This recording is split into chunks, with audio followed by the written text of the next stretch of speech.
Notre Dame de Paris. Who would have thought that such a magnificent and beautiful construction would come out of a time called the Dark Ages? Notre Dame signifies the eventual recovery of Europe following 500 years of decline since the fall of the Roman Empire. Buildings like Notre Dame, St. Peter's in Rome, and what I've shown you before, Dover Castle, Carnarvon Castle, represent a revival in construction. Notre Dame in particular is using some novel construction techniques. You can see here the buttresses that support the outer walls. These were an invention that happened somewhat by accident as the walls were getting taller and slimmer, as was the fashion of the period. They had to be supported, so these flying buttresses came into effect, effectively supporting the whole side of the building. There is a rounded roof as well. I've been forced into actually doing the buttresses out of metal at the back because of gravity and the way it's currently implemented, because gravity only works in a downwards force and not an outwards force, so the buttresses are more decoration here than actual of construction value. The cathedral is replicated to a scale of about 1:4.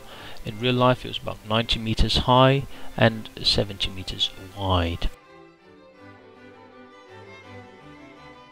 One thing that makes the cathedral stand out is the excessive use of windows, big arched Gothic shaped windows which play with the light and let a lot of light into the building. Now it has the downside, of course, that it weakens the construction, necessitating the use of such things as flying buttresses and, as you will see in a second, the arches holding the ceiling, in particular in the center of the building right here. The arches are quite elaborate. I'll show you a little bit more. I'll give you a glimpse of how I constructed this, because as I say, it's quite elaborate and it's been quite a chore actually holding the roof up. So here you get an overview of the arches and how they're constructed. As you can see, there are 4 corners where the 4 parts of the building meet each other, and metal trussing is used to connect these 4 in a high arch, really. On top of that, I'll put industrial tile. I did try with reinforced concrete, and at one point, just before actually doing this, the whole thing collapsed on me. That was probably 2,000 stones, 2,000 elements of reinforced concrete falling to the ground right there. Not only did it hurt, it was also an hour worth of wasted time. Another complication is that zombies spawn on the roof. Please fix that, Fun Pimp guys. Can't have zombies ruining my roof, because I spent a lot of time actually fixing up the roof again after them breaking it.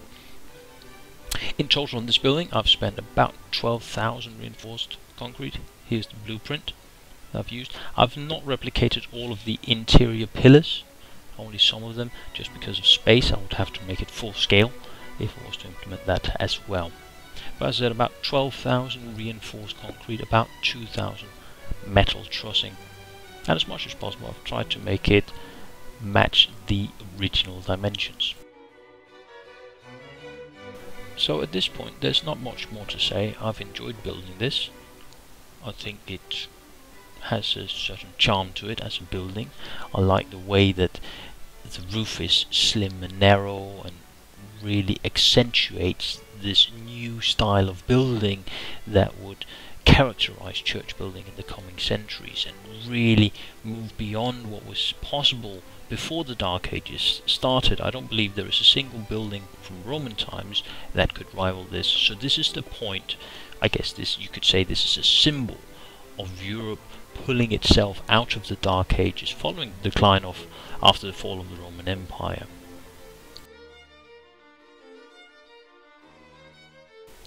I hope you enjoyed the view. If you have ideas, please let me know. That's very important to me. If you have good ideas for buildings I should replicate or whatever, whether it's real buildings or fantasy building from your favorite book or your favorite movie, let me know in the comments below. And until next time, stay frosty.